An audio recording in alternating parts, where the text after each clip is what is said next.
welcome to a special Religion Media Centre briefing. I don't think any of us can have missed that during the last 2 weeks, we've seen some of the worst civil unrest in a decade across more than 20 cities. We saw violent clashes with police, shops looted, buildings set on fire, people seriously hurt, and many communities made to fear for their businesses, their places of worship, and in some cases, even their lives. Well, more recently, of course, we've seen some peaceful counter demonstrations, and the worst of the rioters, or some of the worst of the rioters, have already been charged and sent to prison. But we've also seen something else: communities coming together in the aftermath, people from different backgrounds coming together to clear up the mess and to show some solidarity. And that's something that we want to reflect on and explore today with you, because you probably know that in the last 2 years, the Religion Media Centre has been touring the country with a program called Creating Connections, literally a bringing together of people of faith, people of no faith, journalists, and teachers to explore common ground and hopefully find ways to work more closely in the future. And in doing so, we've built a countrywide network, which we are once again tapping into today. Maybe not to find answers or solutions, but at least to discuss how communities can work better together and support each other in the future. And maybe just perhaps swap some stories of hope. The floor is literally yours. And if you want to contribute, it's probably best to put your name into the chat. Maybe the point you want to make, and where you're from, of course, that's very important as well. But let's start with the Muslim community. We can't ignore the role played by far-right extremists in general and the horrific racism at the heart of it, which in particular was directed towards Muslims. I'm going to go to Julie Siddiqui, who I think, Julie, you're the founder of Together We Thrive. What's it been like for you in the aftermath of those horrible riots? Thanks, Leo. Thanks, everyone, for being here. I think it's fair to say it's been very, very difficult, very heavy for me, for all Muslims, for lots of people. I think there's something really important to note. I very much want to talk about the hopeful stuff. That's very much my thing. I love talking about optimism and hope. But just to really, without wanting to labour the point too much, I think Muslims, particularly Muslim women, but Muslims in general, have felt the fear and anxiety in a way that they weren't expecting. I think it's been very triggering. I think people are saying, how did they manage to galvanise so quickly? People are feeling very triggered by the fact that it feels like racism on the streets that was seen in the 70s and 80s, and that people didn't expect that to happen again. I think there's an anger, actually, from Muslim communities around, why are people shocked that this has happened? This has been building up for a long time. The kind of right-wing elements, whether that be in national newspapers, whether that be politicians, have been building and plotting and planning for a very long time. And actually, it feels like it hasn't been taken seriously enough by government. If anything, it's sometimes been allowed to kind of get worse. So I think this feeling of kind of fear and anxiety and shock, no doubt, mixed then with this kind of anger and frustration, has all been there for the last couple of weeks.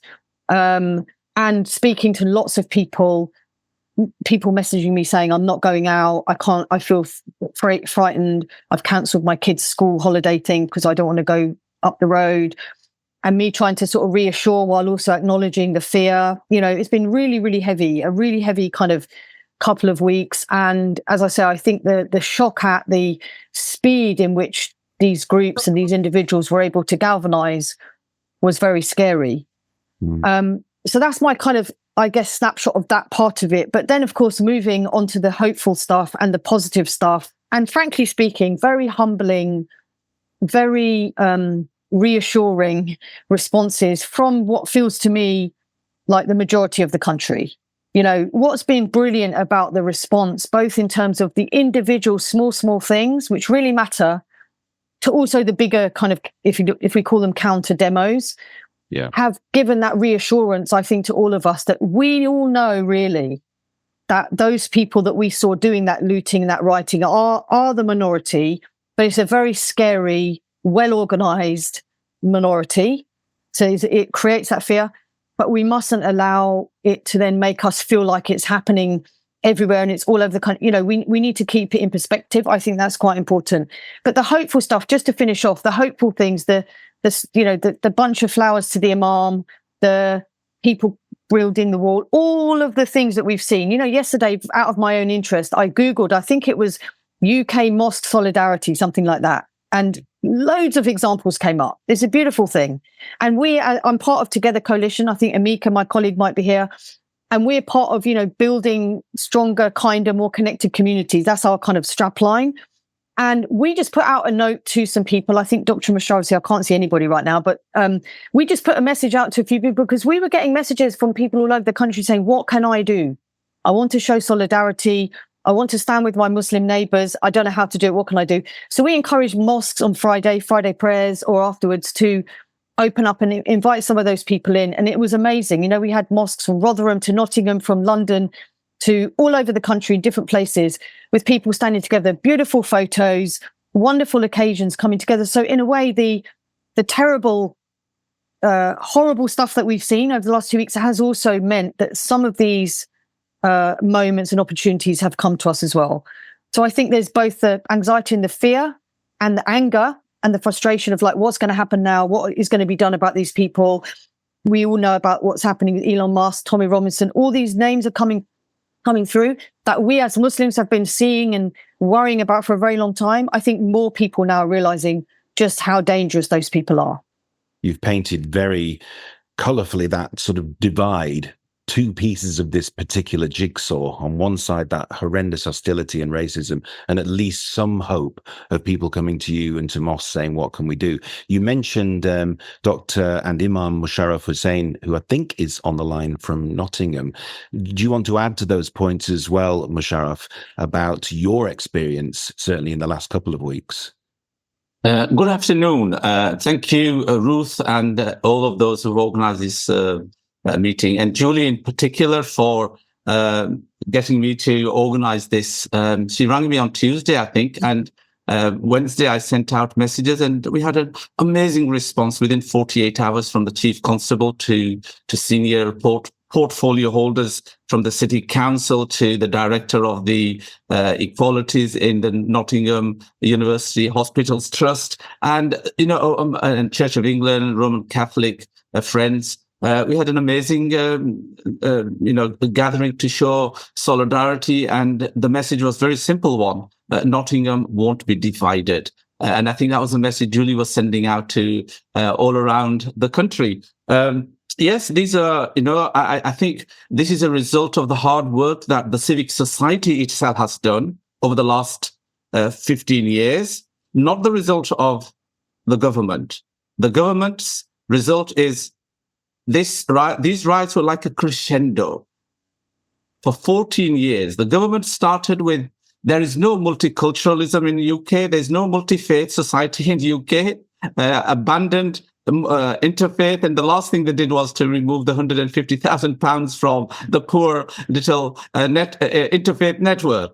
That just shows you this was a crescendo that had been building up about Islamophobia in the cabinet, in the Home Office. The advisors were such wretched groups like the Henry Jackson Society and many others, Quilliams, and all those groups bent on spreading Islamophobia through the government, and the government was doing it. So really, it's not surprising. I wasn't at all surprised, to be honest, to see this. But I'll tell you, the people of Britain, the British do not like it, do not accept this nonsense. And I hope the new government will recognize this, that you cannot talk in the way that the previous government was talking and its ministers were talking and hyping up the invasion of Britain by the poor refugees. I think it's time that, something serious was done. And one of those serious things that needs to be done is to recognize that Islamophobia is a crime.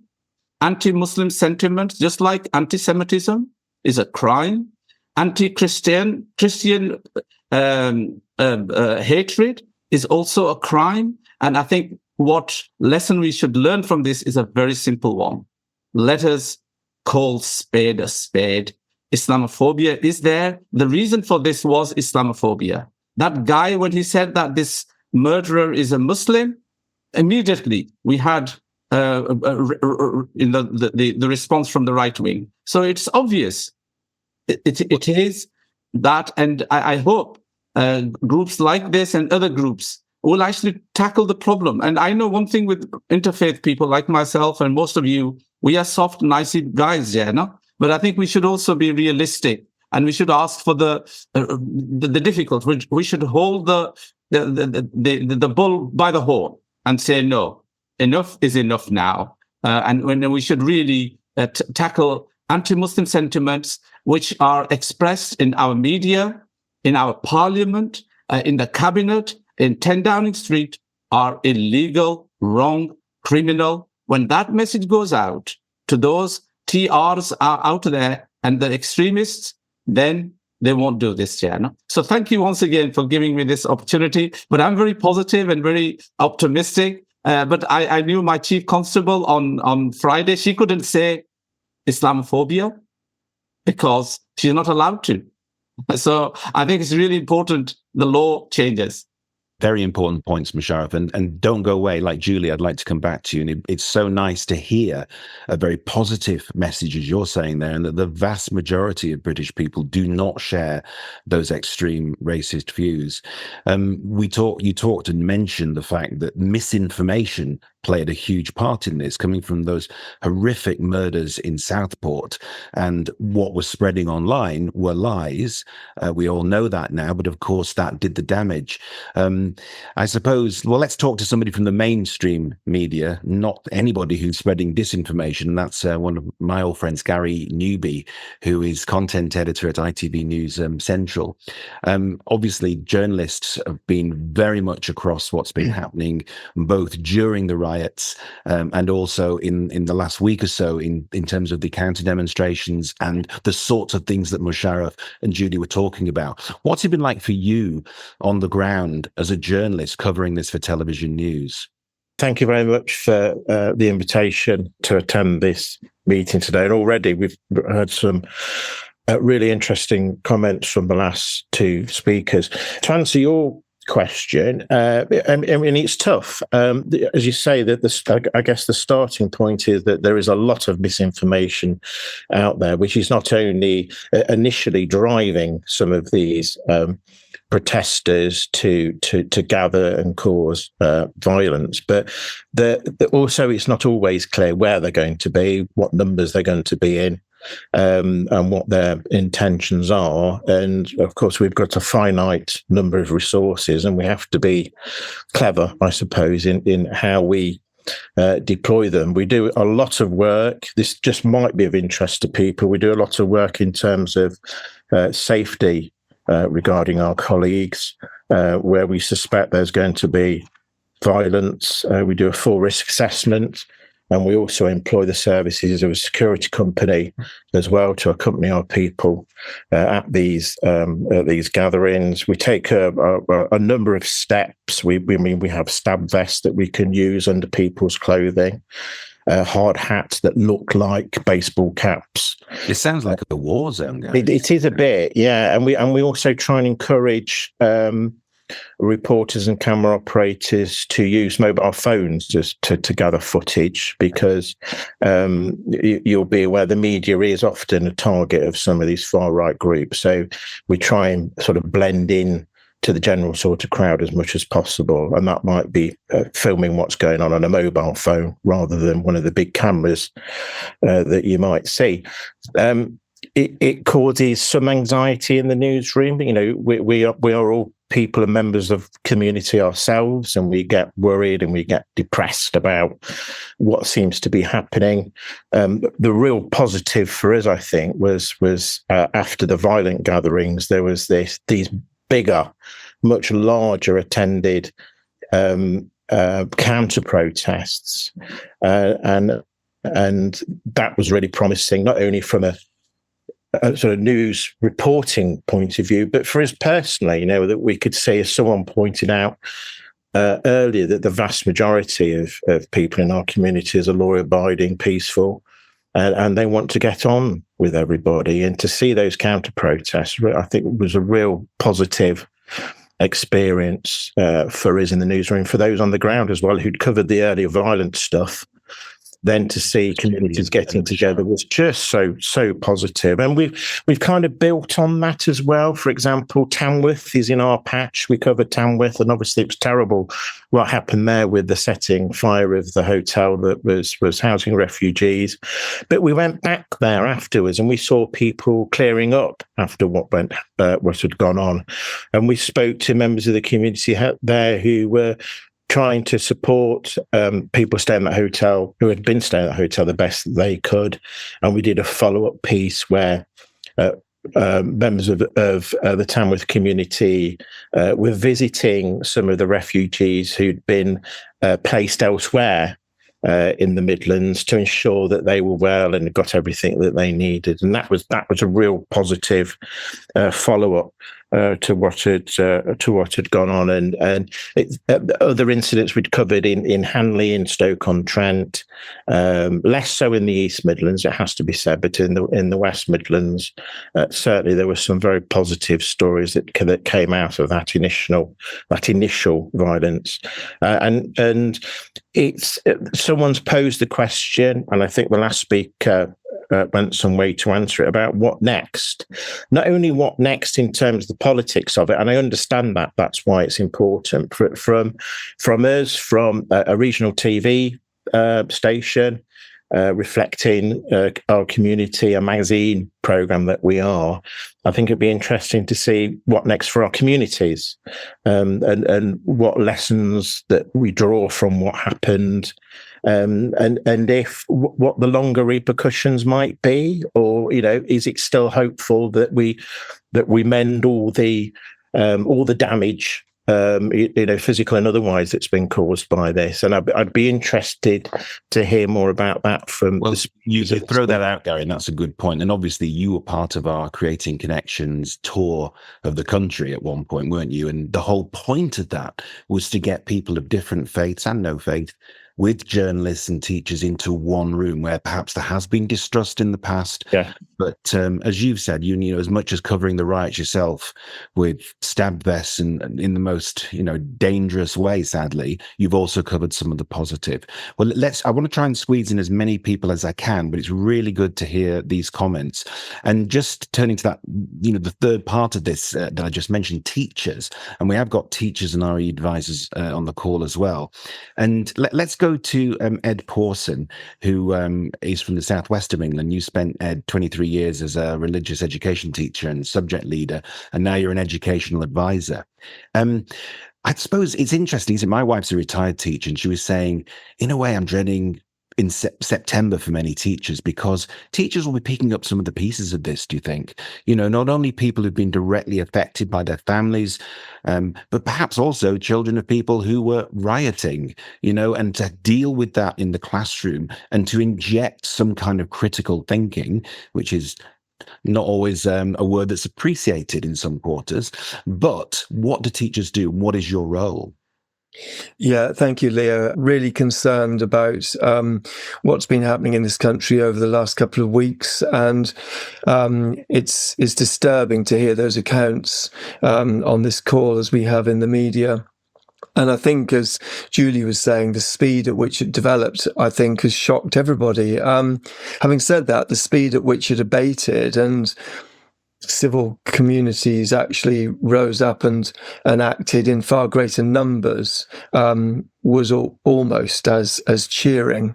I think this will have a big effect in schools. I think it's had a scarring effect on many lives. And again, as Julie mentioned, people feeling imprisoned in their homes, people feeling that they had felt like this was a place that they felt comfortable, and now are questioning that. Neighbours who perhaps they thought they trusted, who they've seen, another side to. I think all that will overflow into schools, and it will be it will be incumbent on schools when we come back after the summer to actually deal with this. I'm interested that you comment about critical thinking there, because it's been clear, Bridget Phillipson's talked specifically about this in the last week. she has talked about critical thinking before. It's a phrase that I picked up about, well, earlier in the year, probably about 4 or 5 months ago, that the incoming Labour government, as they the prospective, as they were a shadow party at that point, but this is one of the things that they have been talking about trying to reintroduce into the curriculum. It's something that I used to teach, critical thinking, and it's an amazingly powerful element of the curriculum. It was an element probably of the last Labour government, if we're honest. They introduced it in various ways, and it hasn't been something that the 14 years of Conservative and coalition government in their role with the DFE really were very interested in. So it's been quite fascinating to see Labour bringing the idea of critical thinking back into the educational sphere. Quite clearly, this isn't the only tool that we're going to have, but it was interesting. She was talking about it this week, introducing it from very young children. She's been specific about that, about helping children deal with bias and understand vested interests and conceptual fallacies in arguments. So valuable tools. That's a slow burn. It's a slow, I think it's not that's not a quick way of solving this, but it is getting to a fundamental in this, which is that schools need to help children really interpret the world that they're living in.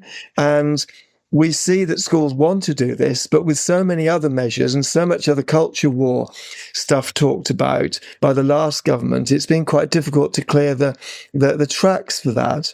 So I think there are hopeful signs. I mean, my specific area is in religious education and in understanding diverse religious and non-religious worldviews in schools.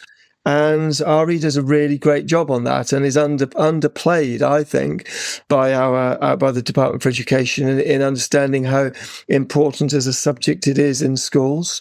But there is a tool bag there which we will want to see schools being picked up in the autumn. Let's bring in Kate Christopher. As always happens, the momentum is now growing. We've got lots of hands up. We've got lots of people wanting to comment, but it would be wrong not to move on without speaking to Dr. Kate Christopher, who, like you, Ed, is also an RE advisor and a long-standing teacher of religious education and an academic. Presumably, you're agreeing very much with what Ed's talking about there. As always, very well put, Ed. Thanks for your contribution. I think I'll just carry on almost where Ed's left off. We've worked together for many years. Teachers can teach critical thinking. Children and young people can learn about all sorts of things in the classroom. They can learn to spot fake news. They can be taught about fake news. Just before this briefing started, I was listening to a long view on Radio 4 by Jonathan Friedland, which started off with the sort of invention of the blood libel in Norwich in I think in the 1100s. So that, an early example of fake news. And talking to those that surround teachers, the community that surrounds teachers, and many of you here will be teachers yourselves. Teachers need to be allowed to teach critical thinking. The communities almost need to allow it. So they need to bring information to the children that might be painful or difficult or complex or confusing. I mean, it will be all these things. Maybe we all as a community need to allow ourselves to be offended from time to time. Do we have a duty to know that some things we don't agree with are being looked at by teenagers and maybe children in our classrooms?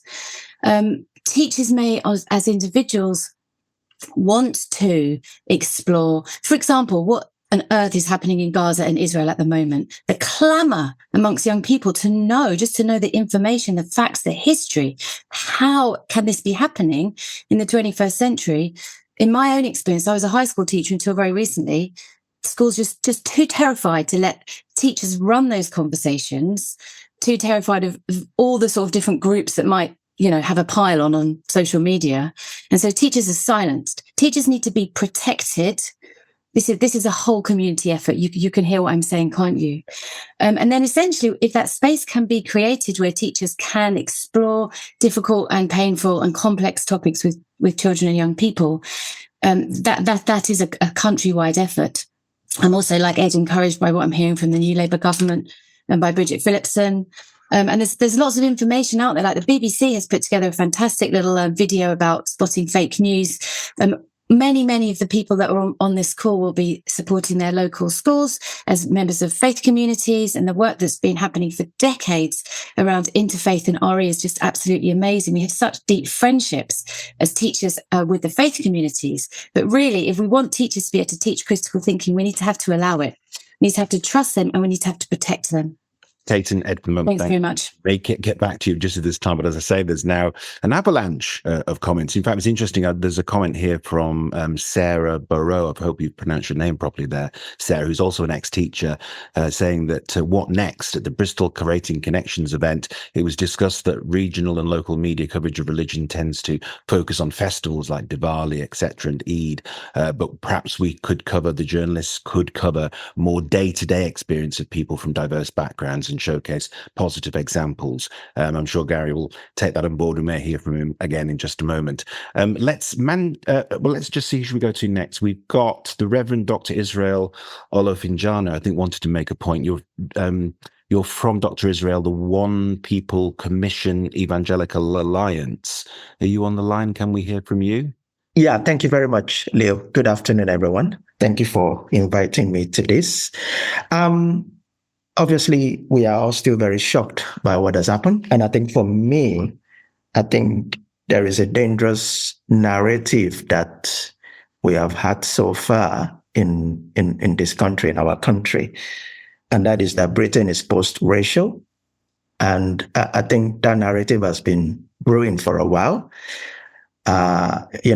Each time something happens like George Floyd or Child Q, that narrative gets busted or tackled or addressed. And then we move back to normal situation again. And again, this is forcing us and pushing us to rethink, is Britain really post-racial? Obviously, I think we are all kind of understanding that it is not. And as I described to people that I've been talking with, at the moment feels like we've been through war, and we're now picking up the pieces afterwards in that sense, because communities are divided, and we are now trying to rebuild. It feels like, not that I was at First or Second World War, but it seems to me that we are now trying to rebuild society. And so for me, the key question that I want to put to us, which I'm working with other people, is how can we work towards developing an integrated, just society? And for me, for us to be able to do that, it seems we have to be able to do three things very well: welcoming, belonging, and integration. I think there are three key ingredients to begin to rebuild. But also as part of that, we must ask some really difficult questions. What does it mean to be British? And so talking about ARIA, what we are teaching in schools, is a question we need to talk about. What does it mean to be British? And does Englishness defines Britishness? These are key questions that I think we need to wrestle with to be able to tackle some of the issues at the heart of what we are wrestling with. Because it seems to me, and I know the riots didn't take place in Scotland or Wales, it took place in Northern Ireland and England. Again, why is that? Again, we need to ask question, why is that? Why is it that it was more in England than anywhere else? So I think for me, these are questions that as we begin to think about rebuilding, we need to begin to talk about. And I'm going to end on this note. I think part of the challenge we have is how we view our humanity. And I think is there a way we can understand each other, that we don't see low-income communities as the enemy, that we don't see Muslims as the enemy, that we don't see migrants as the enemy, that we don't see people seeking refugees as the enemy. Those are not the enemy. Is there a way in our narrative that we develop a collective notion of humanity that does not demonize certain communities or put them against each other? Thank you very much. Very good point, Dr. Israel. And this country has always welcomed people from all over the world. Lots of comments coming in. I want to go briefly to Manjit Kaur, who is from SACRA, which is the Standing Advisory Council on Religious Education, if I've got that correct, Manjit. And you helped us organise the Coventry Creating Connections. And you're meeting, aren't you, to discuss a kind of a syllabus or leading the way forward? Right now, I was just going to say, we've just completed our RE agreed syllabus. I noticed Deepak Nayak is on it, and our umbrella focus was peace and reconciliation. We use the fact that the cathedral is the centre of peace and reconciliation, and then sort of looking at it from faith perspectives. We have very strong Group A's in both Coventry and Warwickshire Sacres. Group A is other faiths and other Christian denominations. And we've got a fantastic relationship with DBE, so it's worked out really well. We've had an amazing group of teachers put our vision together as a syllabus and plans, and we look forward to implementing it in September. But part of the implementation now will be a discussion about what happened during the summer holidays. And I'm trying not to use the word riots because I don't think it has the same meaning for me. It's interesting listening to other colleagues and saying, we're shocked. I'm not. I'm a bit like Julie. I was born in this country and I've lived through it the 70s, the 80s, the 90s, and more recently. The biggest difference I'm seeing now is the response of the protesters that are anti-racist. Julie, like you, I see the unequalness of what happened over the holidays, the particular fact that more came out and said, hang on a minute, this is not us. How dare you come here and pretend to be us and say this is what we think? I do think there's got to be something that happens about the social media platform because it's influencing young people in the first instance. And in the second, the rest of the country. I too was listening to Radio 4, as my previous colleague was talking about a couple of days ago, and there's a general distrust of mainstream media now. The BBC was held up as the place you went to get correct news. Last 14 years, I'm sorry, I've been very disappointed. But on the hopeful side, I listened to Joe Coburn at the last Political Live series, and she questioned, she challenged. It was what I thought was good BBC journalism. And I was trying to analyse why I thought that was a good programme.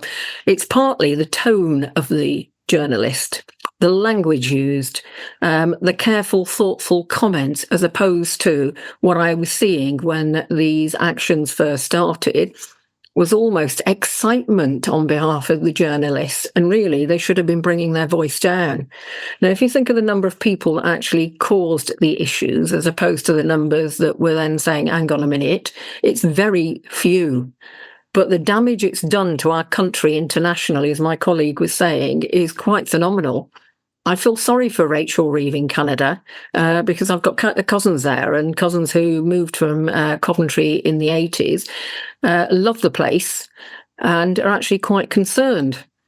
Now, no religious group should feel vulnerable. And I'd have to say, I agree with Julie, my Muslim colleagues are feeling very vulnerable, in spite of the fact in Coventry we have not had the far right appear.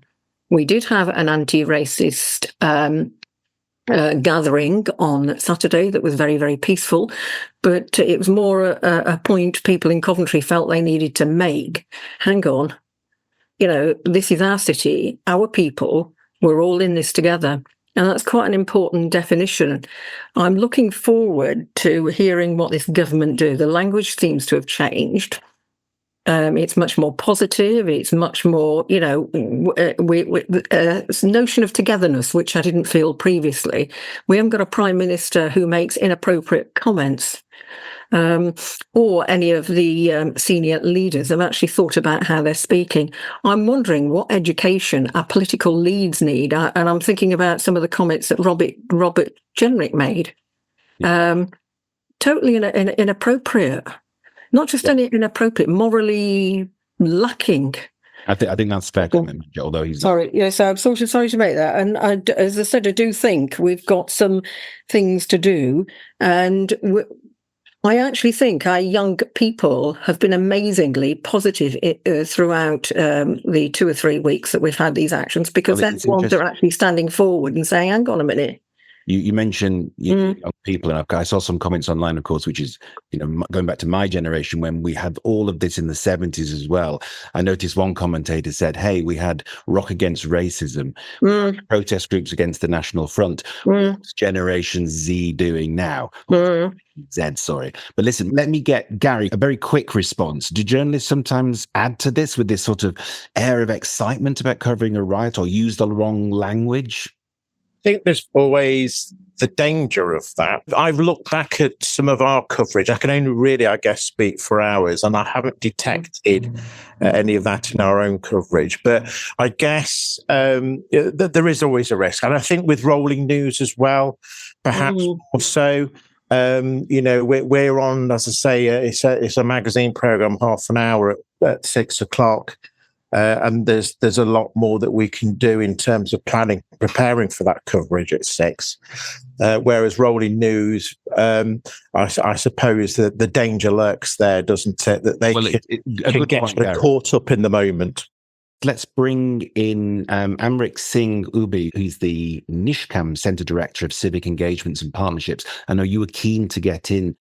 If it's comforting for colleagues to hear, because I'm seeing and I've heard some great contributions here, and I think one of the questions being posed is what next, and we'll come to that in a second. But with regards to what's the government going to do, had the privilege and the pleasure to have the Prime Minister's ear personally, face to face, and also the ear of the Lord Chancellor last week here in the city, here in the city of Birmingham, and the message that's coming back from both quarters, loud and clear. And I'll quote something that came back to me in an email over the weekend. The team is very keen to engage on a regular basis and reset the relationship between faith groups, brackets, greater, wider civil society, close brackets, and the government. And that was something we pressed him for during his visit, though as faith communities, we're not just here as something that's reeled out during times of crises. Faith is not just for times of crises. Faith has a contribution to make to our city. From a Sikh perspective, and my heart goes out to everybody on this call, because whilst the Muslim community and followers of Islam have been singled out, nobody feels safe. Yeah. My scriptures say to me, Na koi bari, nahi beganna. There is no enemy. There is no stranger. We have to see and recognize all humanity as one. And one of my colleagues from the Pentecostal Church, he shared on a call yesterday, and it's something that really does resonate. He said, touch one, touch all. And I'd take that further, and I'll say, if one person feels fearful, whether it's from the Muslim community, the Sikh community, the Hindu community, the Baha'i community, the Jewish community, whichever community, the Christian community, then everybody else is feeling that pain just as much. So the work we've got to do is, how do we build back? Yeah. And the answer for us all on this call is in our scriptures. Our scriptures recognize all humanity. Our scriptures have outlived every government policy. Our scriptures have outlived every prime minister, every government that's come in, because it's rooted. It's rooted in human values. It's rooted in those values that we want and need so importantly. And I'm glad our speakers previously have spoken about talking about education. We can't fix this ocean liner in one day. Whilst we're dealing with the here and now, and that might be, let's get together and do some community cleanups. Let's have some community cohesion programs. Let's have some more faith collaboration. There's also a longer term plan.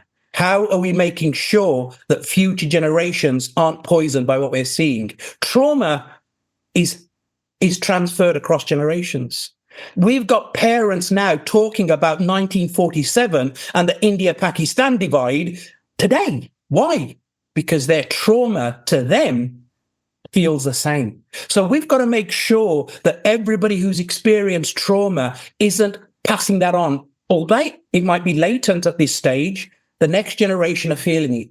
The next generation are our answer and our solution. And I'm glad you said what you did, Leo. They have stepped up. They have done some amazing stuff, and they are probably wanting to engage, but they're also part of the problem. And the problem is they are not wanting to listen to the rhyme and reason that community leaders want to put across. So what we're seeing is a lot of the youngsters are getting so heat up in the moment, so caught up in the moment, and wanting to stand guard and look after places of worship. I won't say their place of worship, I will say places of worship, because the camaraderie we've seen and the offer to go and support other faith communities has been fantastic. And like colleagues, I can go on all night, but I won't. I'll stop. I would also say, please do reach out to our new faith minister. Lord Khan, we had a conversation with him last week. He's very keen to hear views from groups like this. So let's canvass him and hold them to account. Thank you, Leo. Rick, thank you so much. And we are hoping to speak to Lord Khan, possibly even next week. We'll let you know. If you follow, of course, the Religion Media Centre, religionmediacentre.org. UK. You can find all of our fact sheets. You can also sign up to our daily email. I don't know whether my friend Alex Strangways Booth wants to come on. She just wants to say a little bit on the behalf of journalists. I think, Manja, again, it's not to gang up on you. You make a valid point. If people fear or feel, should I say, that perhaps the language is sometimes wrong or there isn't enough coverage. My point was that I think very often, and we'll come back to our educationalists in a second, that sadly, a lot of young people do not know about the basics of different faiths around the world. But Alex, I think you were keen. You've worked at the BBC as well for a long time. You make World Service programs, all sorts of things for Radio 4. You're keen to kind of fight the corner for journalists and to say, actually, there is a lot going on. Yeah, and like Mike, I'm sitting next to my colleague Salman as well, and we just, because I've started to do more stories for the BBC World Service, which I didn't do before because I worked for BBC Local before, and the BBC World Service does amazing documentaries about faith groups around the world. So, it's really worth listening to the Global News podcast every day. They don't shy away from doing stories about faith and religion either. And the documentary strand and Heart and Soul, like there are all these amazing program strands. But I do, I've tried to fight the corner for religious journalism for, the best part of 15 years. But it's quite hard because, we struggle to get a lot of minority faith groups to engage with us at the BBC, even to start with. So what you end up with is this kind of weird cycle where groups say, you're not reflecting our views. And we would say, well, you never get in touch with us so that we can reflect your views. And then there's this kind of like lack of trust. I think people judge the BBC's content on Radio 4, actually. I think that the BBC has vast range of content, including BBC Local Radio on a Sunday morning, which I very much hope has been reflecting what's been happening, is never more important for local journalism than there is at the moment. So, I think, I don't know, Leo, I think there are journalists working in religious affairs who are trying really hard to reflect what's happening. But I do agree that mainstream news tends to shy away from talking about religion because it's fearful about making a mistake or it doesn't see it as important. But then nor do I really see the faith groups really stepping into this. Like, where I'm not really hearing from the faith leaders in this whole debate, really. Thank you, Alex, for coming on to make your point. I think it's fair, though, to say also that sadly, news organisations, broadcasters have diluted their religious broadcasting in recent years. We can't ignore that, despite the best efforts of people like you, Alex, who I know has been doing this for 30 years. Interesting points coming in the chat as well. An old friend of the RMC, Warren Elf, says, FODIP is the forum for discussion of Israel and Palestine. They create content that's available to help teachers and schools deal with some of the questions and issues that have arisen out of the Gaza, Israel, Middle East situation. It's led by Muslims, Christians, and Jews together. Also, I noticed further up in the chat that the Lancashire churches together have said, look, we've been speaking to community leaders, we've been speaking to the chief constable. And I think as people like Amrik and others were saying, there is this sort of community cohesion coming together after the terrible events of the last 2 weeks. And maybe that's also something that we can kind of say, thank goodness. I mean, it's there already. And at the very least, we didn't want any of the violence. We didn't want any of the fear, but at least it re-emphasizes the need for that community cohesion. Let me just think, what about Kate Christopher, just very quickly, just to respond to that point about young people and not really being taught about the differences between faith. And then I will very quickly come to some hands that I can now see up in front of me. So Kate, a quick response on that one.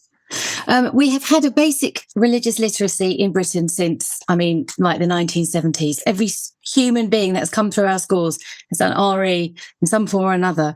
It's not basic religious literacy we lack. We lack a historical, critical literacy. We don't teach our kids about, I can't remember who it was who referred to partition. My South Asian friends, we always end up talking about partition around the dinner table. We don't teach that in schools. How can we not teach this? I've made my point, and I don't want to take up time for those who've been waiting for ages. Thank you very much. But I would say that's a literacy we lack. Okay, thank you. Let's just squeeze in some comments before we come to the end. Kaleem Hussein, you've had your hand up for a long time as well. The message I wanted to get across is that we have obviously structural issues, endemic issues that need to be addressed, and obviously there's political ramifications as to how we have ended up where we are with these remonstrations, if you want to call them, or some people call them riots out there. But I think despite these difficulties that we've experienced the last couple of weeks, what I've been inspired by is the solidarity and the messages of hope that have come out. And in particular, places such as Liverpool, Imam Adam Prilik, who's been opened his doors to people from all walks of life to come and actually engage in dialogue.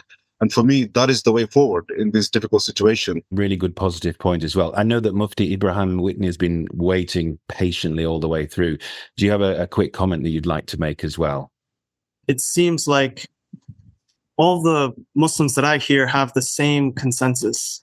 Is really, this is a problem with Islamophobia, and it's not being called out for what it is. It's not being recognized. Alhamdulillah, we did have good support.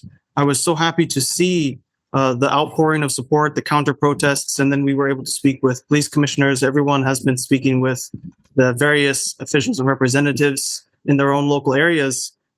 But what saddens me, and Dr. Musharraf Hussain al-Azhari mentioned it at the beginning, is even after these meetings where we get together and we express our concerns, then the chief of police turns around and just repeats the same rhetoric and doesn't actually address and use the word Islamophobia. And I think that it's a major crisis that we're dealing with if we're not able to address what actually is in front of us, which is an Islamophobic issue. It's not a racial issue. Thank you so much. Let me, since we're in the closing moments, and there are lots of comments that you can read in the chat, and also George, sorry, George, I've forgotten your surname, but said very helpfully, why don't you put your email addresses into the chat if you're happy to do that, so that we can all converse together, only if you are able and willing and want to do that. But let me come for some closing comments, because we started, didn't we, with Julie and also Musharraf, and let's just come to them at the end, insofar as, from having heard all of the debate, the comments that have been made, let's get your final thoughts, Julie, on what you've heard. Bring them up together, and let's just hear your final thoughts briefly, please. This is a beautiful model, this last 1 hour, of what we need more of and all over the country. You know, I feel privileged to have been part of this wonderful conversation of different ideas, people disagreeing, but doing it well, you know, doing it respectfully. We're all feeling frustrated because we want to say our thing. You know, I fly the flag also for the BBC and for all of the journalists on here who've done a beautiful job in very difficult circumstances and continue to do so. You know, I think there's a massive responsibility the Labour government have. People have talked about cohesion strategy. We haven't had one for a very long time, and we absolutely need it. We can't rely on government while at the same time we have to hold them to account. So I leave this call feeling hopeful, optimistic, humbled actually by the very good people that are on here, just trying to do our best. And I think that we need more and more of this kind of space where people can come together, have different ideas, grapple with it. We're not in a straight line. This is difficult, but there's so much hope. And we take that from what we saw on Wednesday and onwards, but we also take it, for me, from spaces like this, really. So thank you. As always, I salute RMC for doing a great job online and even in physical spaces. And let's see more of that going forward. Thank you so much. Julie, you've summed it all up. Made that very positive statement. Thank you so much for everybody that has commented today. Please forgive me if I didn't get your comments in. It's been a very, very busy briefing today, but I thank all of you. And let's just take that note of positivity. And if you want to support the RMC, like Julie says, you can find us easily online. We have a daily update email bringing you all of the religious stories from around this country and around the world. But thank you so much for taking part today. Bye-bye.